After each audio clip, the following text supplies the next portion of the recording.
So let's look at the letter K. The letter K, we want to go by the instructions that it says. It says work rows 1 through 12 on the right leg. So they want us to start with the right leg first and work our way up in order to get there. And therefore, you are going to stop there and do just a complete stop, okay? So then what's going to happen is that you're going to pick up the left leg and then you're going to create this, noticing that the K, because of the angle, one side could be doing a decrease that you see, and the other side could be doing an increase to create that angle.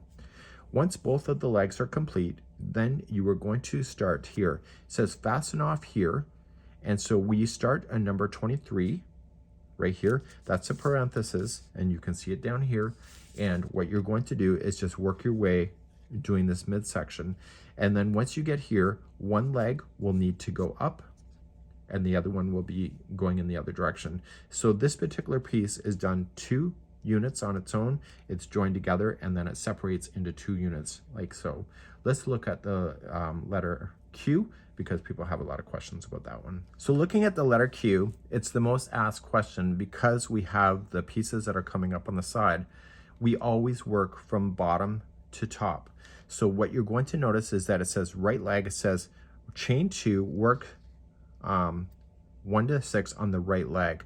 This is the right leg. You can see that it says that as well. So you're going to start here, but once you get up to this section, you can't go any further because we're working from bottom to top. We have to then begin this section up here so that we have both of this bottom section below the red complete.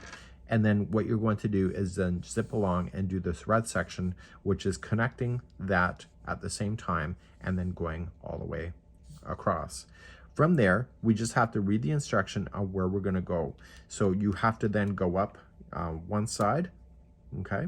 So it says, just see where we are here, it says where's the parenthesis, and we just have to just follow the instructions, and with a separate strand of yarn, you have to go up on one side and up on the other to create this, but you're also creating this section right here at the same time because you can go all the way across until we get to a certain point then to finish off this little section right here. Once both of these sides are then complete, then you are going to then complete the top section, which then will bring it all together. So the Q, I think, is probably the hardest one of them all. And it's not because it's hard, it's just because there's a lot of different things going on at the same time. I would probably recommend print 2 of these at the same time. So when you do the second letter, that you'll have that available for you. So we're gonna move on in our course today.